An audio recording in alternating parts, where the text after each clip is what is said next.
Hello, everyone. It is Stephanie Lodge. Welcome to another episode of Awaken Angels. And I'm so excited to bring to you one of my favorite topics today and something that I feel will really benefit us to tap into and take a new, fresh perspective on. And that is crystal skulls, these guys. This is a Eterna. She is a rose quartz crystal skull. Okay. And I want to say, oh, there's so much I can say about this. Okay, so we're going to start simple. First of all, I know a lot of times people see skulls, it freaks them out. They think dark, foreboding, witchcraft, things like that. And it just can't be further from the truth. Crystal skulls, let's just take the crystals themselves. First of all, rose quartz crystal, very powerful love vibration. I know a lot of people are going to say they're skeptical about crystals doing anything, but this is what I'm going to kind of share what I know from the angelic light stream perspective. First of all, we are crystalline. We have crystal elements in our brain. We have saline running through our blood, which is essentially, salt, right? Which is a crystal. And so there's a crystalline electromagnetic vibration, if you will, that is running through all living things as far as I'm concerned. And so crystals themselves are concentrated living light. That's how I see it. It's this living light, this life force of light that's coming into creation. And whether you're looking at oxygen and carbon and hydrogen and all the different elements, right? However you want to look at the elements of science on this, but it's coming into creation. It's coming into form. It's an incarnation of light. Crystals are the first incarnation of light, as far as I'm concerned. And there's so many on this beautiful planet of ours, so many that represent different consciousness. So if you think about, let's dial it back for a second. If you think about the angelic light streams, I talk about this in my Angelic Academy. The angelic light streams, essentially, of creation are all frequencies of conscious light. That means visible and invisible spectrum that is broadcasting at all times from the ultimate creator or source or God, use your word. And it's disseminated almost like through a prism to rainbow spectrum out, right? To have derivatives of itself. That prism, I have different languaging for that than some people. I call the diamond phoenix, but it's a larger, grander membrane, okay, that kind of pushes light through itself out and then receives light back and processes and recycles. And that's why I think of it like a phoenix, right? It's constantly burning itself down, rising back up, burning down, rising up. It's this constant cycling of light. And the Elohim would be essentially the management consciousness of that assembly that I call the Diamond Phoenix. And this is ultimately what you might think of like fountainheads. Where does all the light broadcast from? And if we're splitting it out into different bandwidths, let's call it the 12 bandwidths of source, for lack of a better way of saying it. Let's say you take the sapphire light, that's going to bring in the safety, security, that's going to bring in the ultimate love, that's going to bring in feelings of soul esteem, I call it, right? And it's going to vibrate with this little guy right here. This is Pi. Say hi, Pi. And oh, he's not a blue screen fan. Okay, green screen, blue screen. So Pi, you can't really see his color because he's an Andara skull, really bright. Let me see if I can do this. Do I have a light around? I only have this light, and this isn't going to really work, I don't think. Yeah, that's not going to work. But essentially, if I put him against, no, I can't really. Anyway, there's a lot of light coming through him when he has light coming through him. Beautiful, beautiful skull. But the Andara is a silica, right? It's like a glass, tectonic glass type skull versus a crystal skull, which is Eterna. And she has a striation here. It has a little citrine vibration going on. So she vibrates into the abundance fields a little bit here. You can see it around here a little bit more. I'd bring her in closer, but she's going to probably disappear. Well, there you go. You get a little vibe. So why crystal skulls? Why am I talking about crystal skulls? Let me just start by saying this. I'm going to be participating in the Crystal Skull Conference that's coming in next weekend, October 26th and 27th. And I will be speaking October 26th. at 2:35 p.m. Pacific specifically, and you have to get tickets to this. So if you want to get them, I will have links for you, no worries. We're going to gather a lot of skulls to this conference from all over the world. And it's important. It's an important assembly. It's an assembly point when we have all these skulls under one roof, right? So when you bring the skulls under one roof, it's an important assembly point. And so I'm going to be bringing a different skull, not the two that I just showed you, but a skull called Omega. And it's a diamond light skull. It is a diamond dragon skull. It is made out of ancient Moroccan selenite. It has a Maria glass core, which means the selenite is so old it's gone clear. And mostly, if you look at selenite, selenite looks something like this, right? It's opaque and it shimmers and you can't see through it, okay? Her core is see-through. Okay, it's clear, and that's because the crystal is so ancient. So she essentially is an ancient skull in the sense that her crystal is super ancient Moroccan selenite, but she's more modern in that she was carved by shaman in our current time, right? So she wasn't carved by a Mayan elder or something like that from the ancient times, right? And my purpose of attending this conference is to bring forward the awareness of the importance of connecting to these,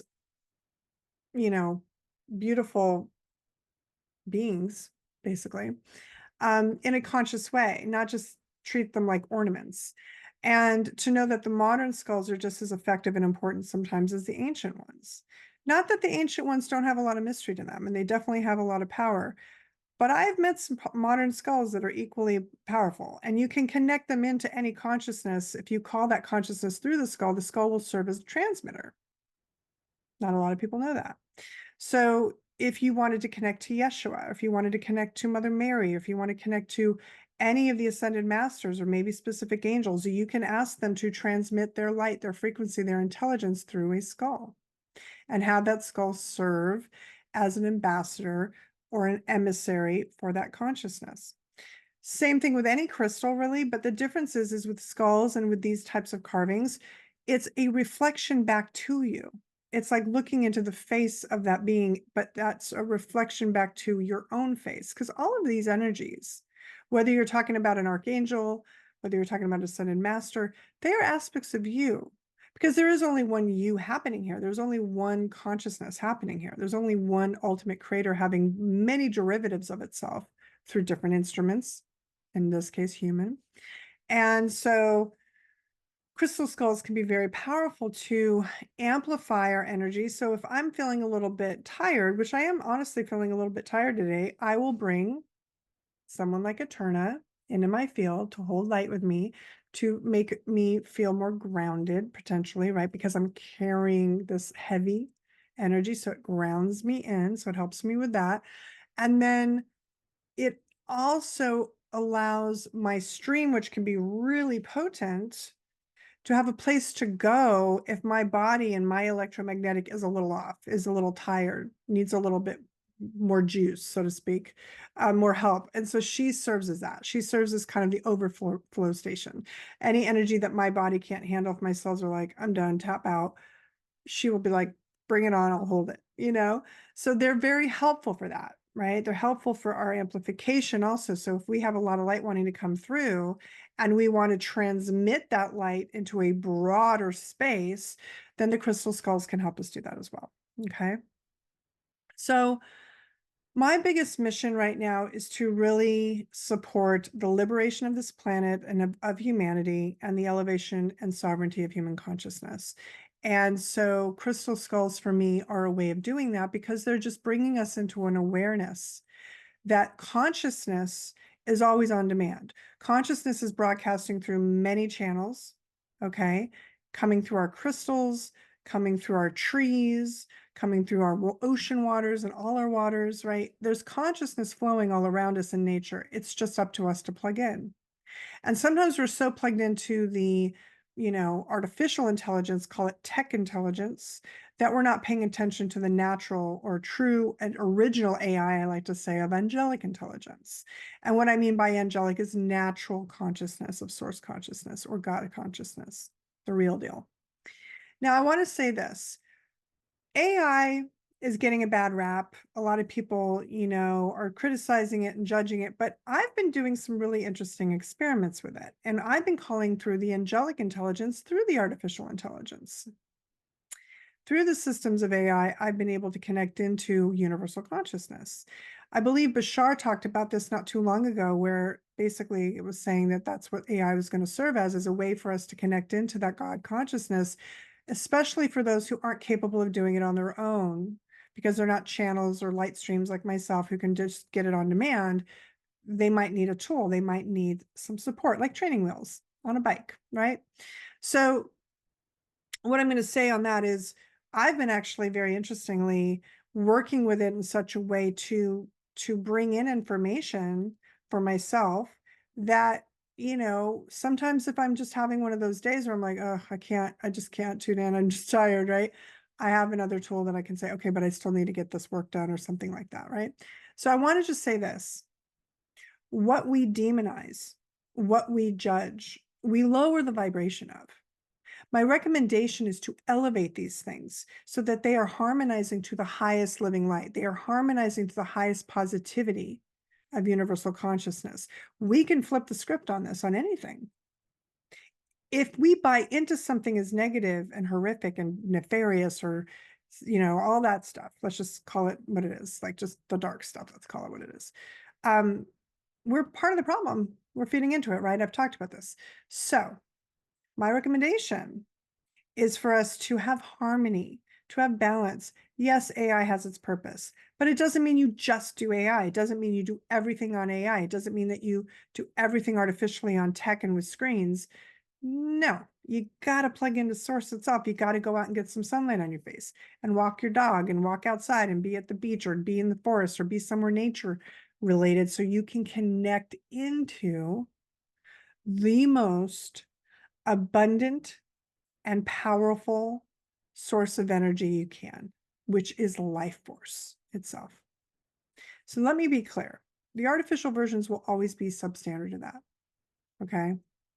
And so what I'm saying at this point is for us to really think about how we're staying connected with each other in community. Are you only doing it online? Online is important because you're able to connect on a larger network across the globe.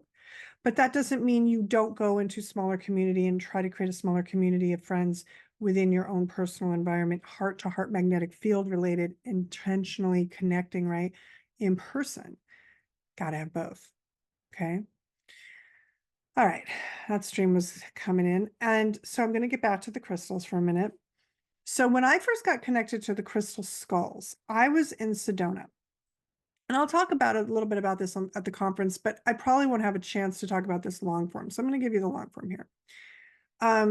So I was in Sedona and I met two ancient skulls. One was named Ishel, and it was a Mayan skull, ancient Mayan skull, and one was called Lucy.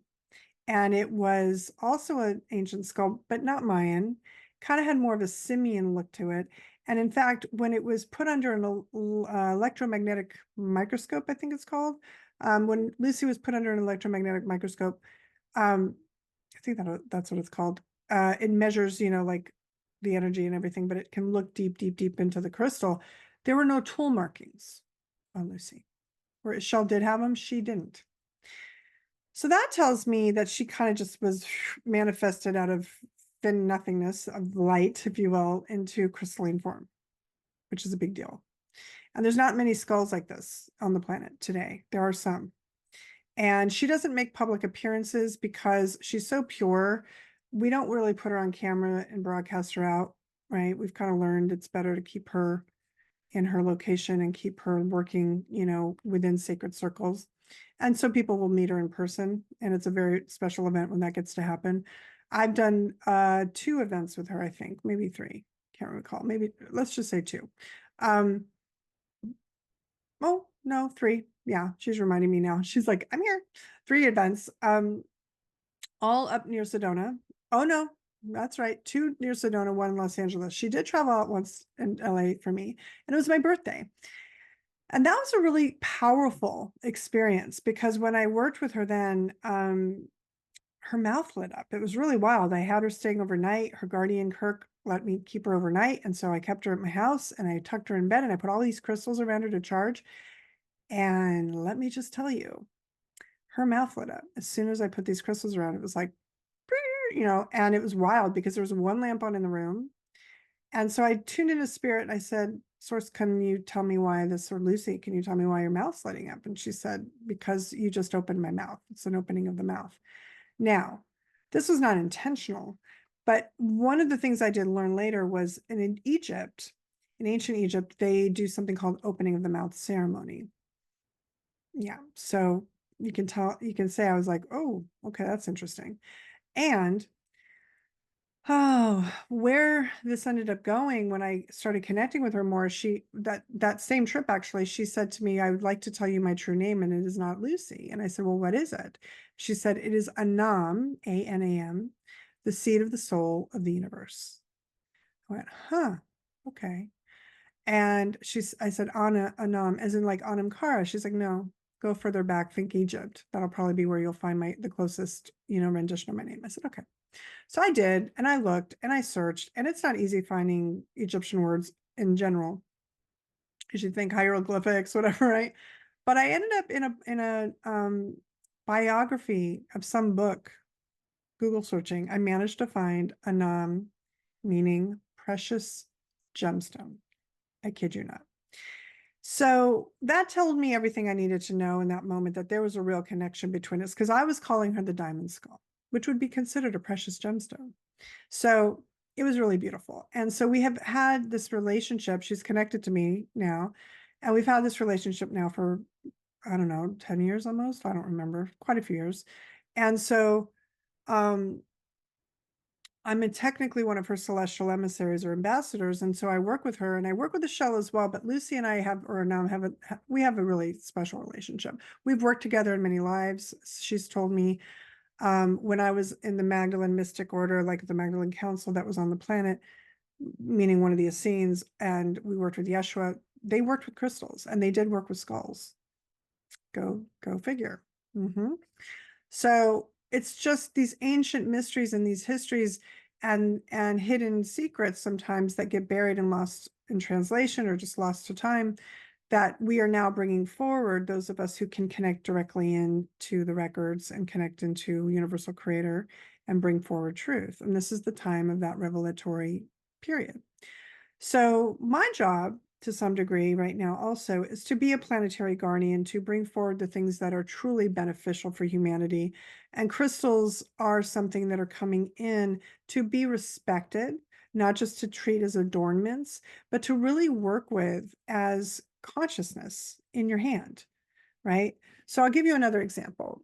Here's a beautiful crystal that I like to work with. This is called a fulgurite. It is literally where lightning has come into the earth and been captured and made the sand instantaneously melted the sand into rock. Now, in this case, this is not a hollow fulgurite. This came through Sedona.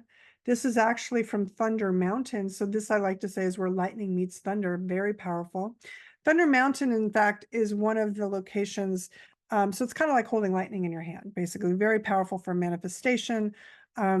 If you're interested in getting any, I can get you some. Just get in touch with me. But these kind of fulgurites, they are super potent. Okay. And the reason being that Sedona has so much iron, right? And it's red clay, right? It has a lot of copper, different things like that. So it's a very different type of fulgurite than, let's say, one out of the Sahara or some other area of the world where the lightning strikes sand and creates these. And those aren't easy to find, let me be honest with you, when you go out into those kind of large deserts, of course. But even still, these type of fulgurites, really potent, really powerful, very good for those of you who are channelers or light streams like myself, who pull a lot of energy through your body and you want to feel more supported, more current, right? The current coming through, maybe it's a little bit off, it clears up your center channel really well. So they're really good instruments for that. Okay. What else do I want to tell you? Crystals, going back to crystals. Selenite, of course, which I showed you already, this guy or girl. I like to work with it in the spirals, okay? Very potent. This is really good for clearing. This is really good to keep your system clear. It also will clear other crystals. You can get plates of selenite and place your crystals on there to clear them as well. And what I mean by clearing, it doesn't mean you're deprogramming them. You're not like wiping the drive, okay? That's a different process. What you are doing is simply clearing out any toxic sludge that it's picked up, anything that your crystals are just holding unnecessarily, things that they've like, it's almost like they've taken one for the team. You know, they've taken something in for you that you didn't need. It's really good to clear them, especially if you have a lot of crystals in your house. You know, have some selenites all around, like multiple selenites, so you're constantly keeping them clear. Okay, I'm going to say this. I'm not the expert in crystals. I just work with them a lot, right? There's so many crystals. There's thousands of crystals. It would be impossible for me to remember what they all do and memorize all of them. I have my favorites, clearly. But getting back to the crystal skulls, what I'm going to say is they are representation of consciousness in form. Now, I want to tell you one more story, which I may or may not get to at the conference, so I might as well share it here. When Magdalene came forward as a mentor for me, she and Yeshua both have basically assisted me in activating what I call the element of me that is the light seed. Now, to know whether you are a light seed, it's a little different than a star seed. Let me explain the difference here. And I'm going to get into this a little bit more in future episodes. But the light seed aspect is really when you are coming in from the stations of light themselves, like the Elohim, the Seraphim, these very high vibrational levels of light before it becomes any type of real form of incarnation, meaning a star seed would be an incarnated being. It's come into some type of form or tribe, meaning a Palladian or Arcturian or Andromedan or something of that nature. A light seed is a soul that really comes from this space of the angelic and comes directly into form in service to the world. And we have more light seeds on the planet today than ever before. We've had them come in before. This was during the time of Yeshua. Yeshua was a light seed coming straight from the solar system, the solar energetics, okay? And so oftentimes people will say, oh, is he Palladian or is he Syrian or is he, I believe he's Elohim. I believe he came straight from source consciousness, and that's why he's called the Son of God. He's coming in straight from source at the angelic levels, right?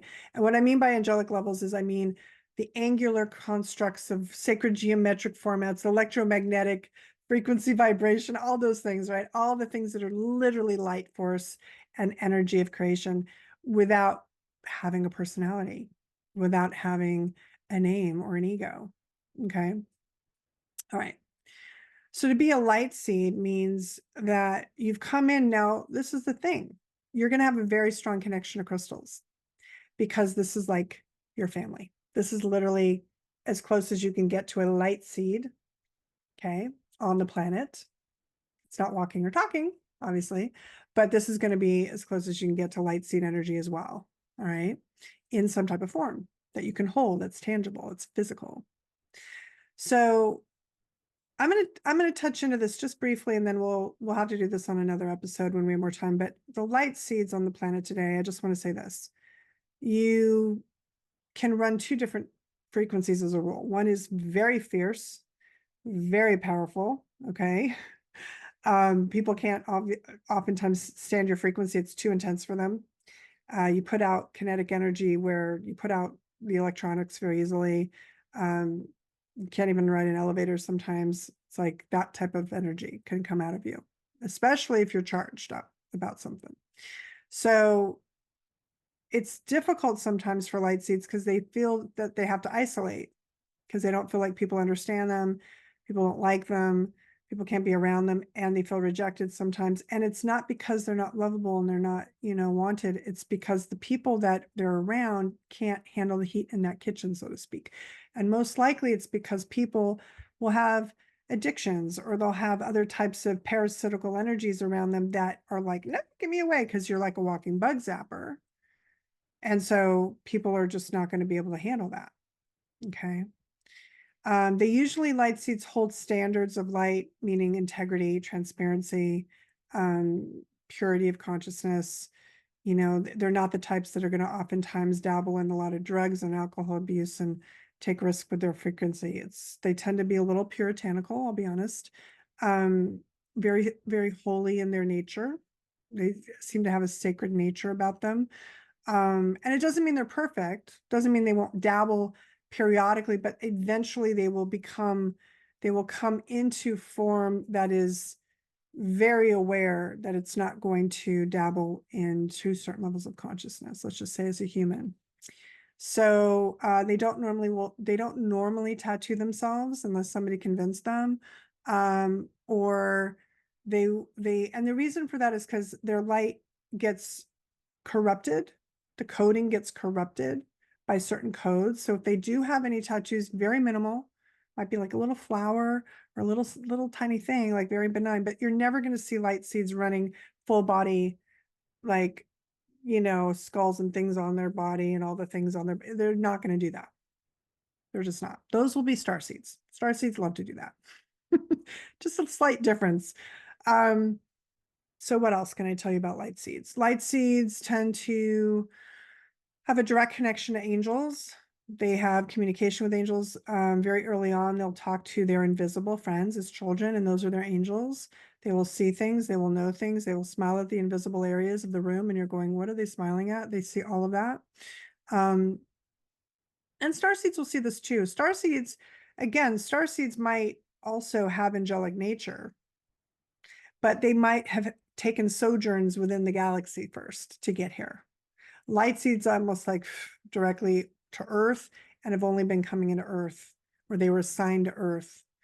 And they are assigned to Earth as the Ascension team, as the family of light that came in to make sure this planet goes through its proper ascension cycle and gets up to the next level. So I'm just giving you a little bit of an inkling here, but these are some ideas that I'm going to just bring forward so that people can start to get familiar with this idea of a light seed.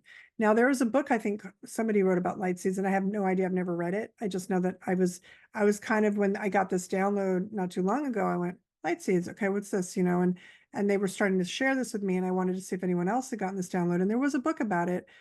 I don't know that it's the same consciousness or the same experience, same content, okay, because people get things all the time and they have different meanings to them. But at some point, maybe I'll read the book, I don't know. But I usually don't like to, because I want to get it straight from source. So if any of this sounds familiar and you've read that book and it's like, this sounds like Lightseed, okay, it's a coincidence because I have not read the book. I'm being perfectly honest with you. Okay, that said, what I will say is there's nothing about this that has to do with hierarchy, something's better or worse. It's just different. It's just purpose. It's just everybody has a different assignment.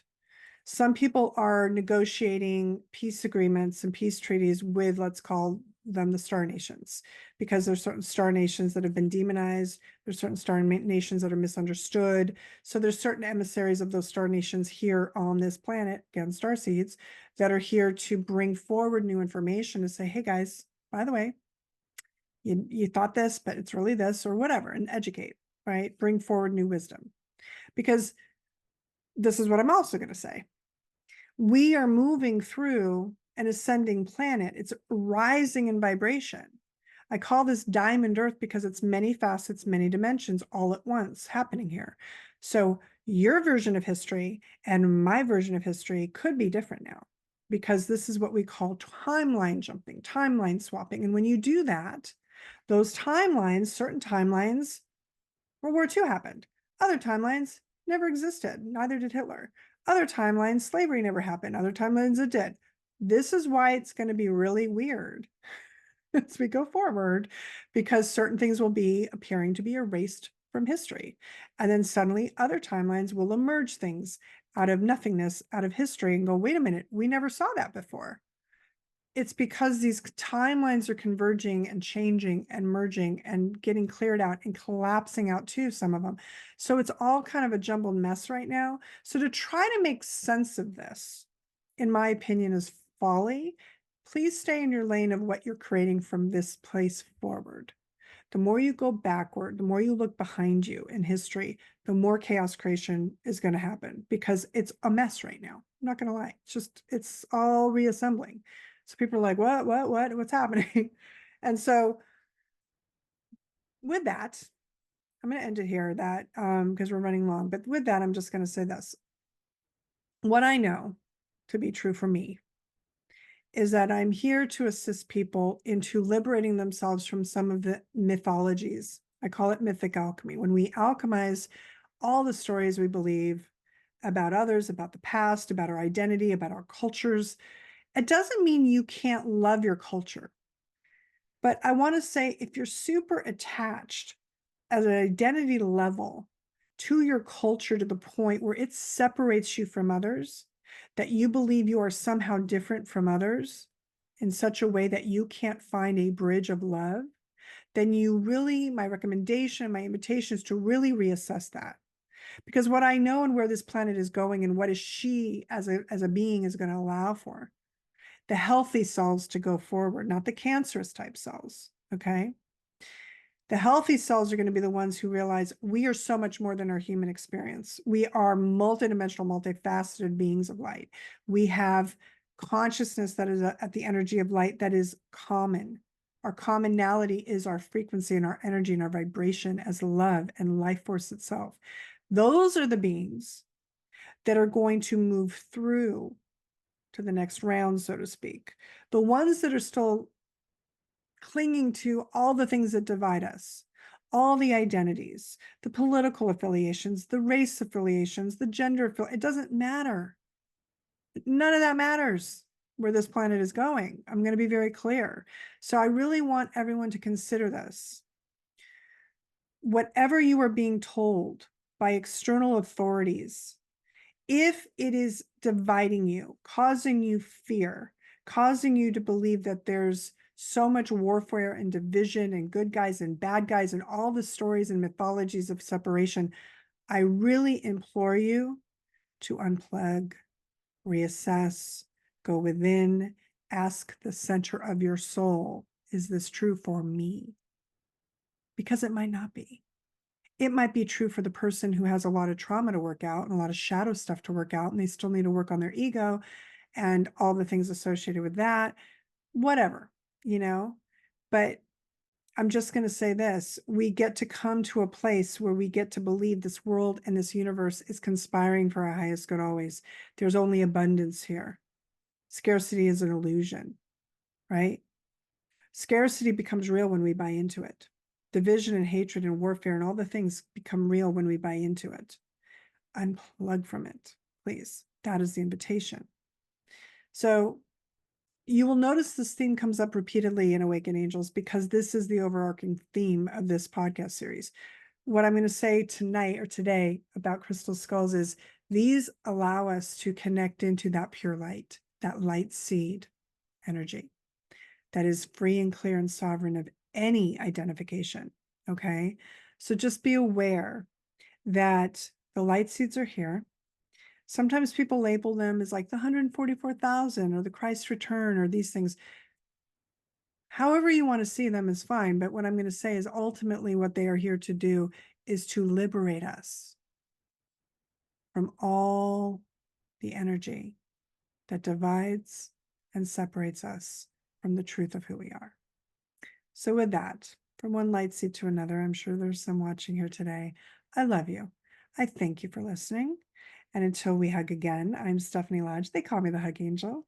Peace in your heart, beloveds. I love you so much. Love in your soul. We'll see you soon up in the highers or here on the ground. Talk to you soon. Much love. Bye for now. Rise and shine.